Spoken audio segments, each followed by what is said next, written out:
Iran के खिलाफ चल रहे ऑपरेशन एपिक फ्यूरी के दौरान अमेरिका का KC-135 strato tanker refuelling aircraft crash हो गया है। ये 12 मार्च के दिन इराक के फ्रेंडली एयर स्पेस में हुआ है। अमेरिकी न्यूज़ चैनल CNN ने इस घटना की जानकारी रखने वाले अधिकारियों के हवाले से बताया कि इस एयरक्राफ्ट में 5 क्रू मेंबर्स मौजूद थे। अब तक ये साफ नहीं हो पाया है कि इस घटना में कितनी कैजुअल्टीज हुई हैं। केवल ये बताया गया है कि रेस्क्यू ऑपरेशन चल रहा है। घटना में शामिल एक दूसरा एयरक्राफ्ट सुरक्षित लैंड हो चुका है। रॉयटर्स की रिपोर्ट के मुताबिक इराक के रेजिस्टेंस ग्रुप ने अमेरिकी एयरक्राफ्ट को गिराने का दावा किया है। ईरान के मीडिया हाउस प्रेस टीवी ने भी रेजिस्टेंस ग्रुप का हवाला देकर रिपोर्ट किया कि रिफ्यूलिंग के दौरान मिसाइल दागा गया और इसी दौरान KC-135 क्रैश हो गया और 6 क्रू मेंबर्स मारे गए हैं, ऐसा दावा किया है रेजिस्टेंस ग्रुप ने और प्रेस टीवी ने इसे छापा है। हालांकि US सेंटकॉम ने ऐसा कुछ भी अपने स्टेटमेंट में नहीं कहा है। US सेंट्रल कमांड का कहना है कि इस घटना की जांच चल रही है और ये ना तो किसी हमले में गिरा है और ना ही फ्रेंडली फायर में। मिडिल ईस्ट में अमेरिका के सैन्य ऑपरेशन की देखरेख US सेंट्रल कमांड के हाथों में है।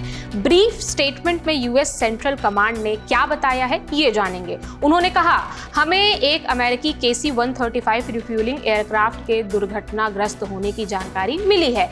ये घटना ऑपरेशन एपिक फ्यूरी के दौरान फ्रेंडली एयर स्पेस में हुई। रेस्क्यू ऑपरेशन जारी है। इस घटना में 2 एयरक्राफ्ट शामिल थे। इनमें से एक एयरक्राफ्ट पश्चिमी इराक में गिर गया, जबकि दूसरे एयरक्राफ्ट की सेफ लैंडिंग हो गई है। यह हादसा दुश्मन के हमले या फ्रेंडली फायर में नहीं हुआ है। जैसे जैसे जानकारी मिलेगी इसके बारे में और विस्तार से बताया जाएगा।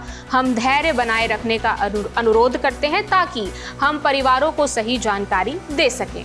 वॉशिंगटन पोस्ट की रिपोर्ट के मुताबिक 3 अधिकारियों ने नाम न छापने की शर्त पर बताया कि दूसरा एयरक्राफ्ट भी KC-135 रिफ्यूलिंग एयरक्राफ्ट ही था जो सुरक्षित लैंड हो गया।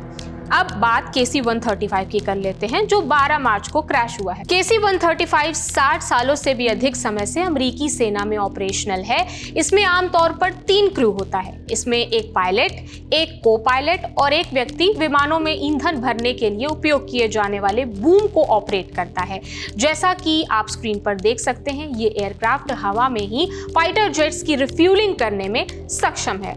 कुछ KC-135 मिशंस को एक नेविगेटर की जरूरत होती है और विमान 37 यात्रियों को ले जा सकता है। KC-135 वेस्ट एशिया कॉन्फ्लिक्ट के दौरान गंवाया गया चौथा अमेरिकी सैन्य विमान है। इससे पहले कुवैत में फ्रेंडली फायर यानी खुद की ही गोलीबारी के दौरान 3 F-15 विमान गिर गए थे US के। जंग की शुरुआत में 28 फरवरी को कुवैती बलों ने गलती से 3 अमेरिकी F-15E जेट्स को मार गिराया, लेकिन सेंटकॉम के मुताबिक तब चालक दल के सभी 6 सदस्य बाहर निकलने में कामयाब रहे थे। अमेरिका ने इस युद्ध में KC-135 विमान को लगातार एक्टिव रखा है। फ्लाइट रडार पर देखें तो ये विमान हमेशा इजराइल की राजधानी तेल अवीव के ऊपर उड़ता दिखता रहता है। ये मिशन में लगे फाइटर जेट्स को हवा में ही ईंधन देता है। ईरान के खिलाफ अमेरिकी और इजरायली ऑपरेशन में अभी तक 50,000 से ज्यादा अमेरिकी सैनिक तैनात किए गए हैं।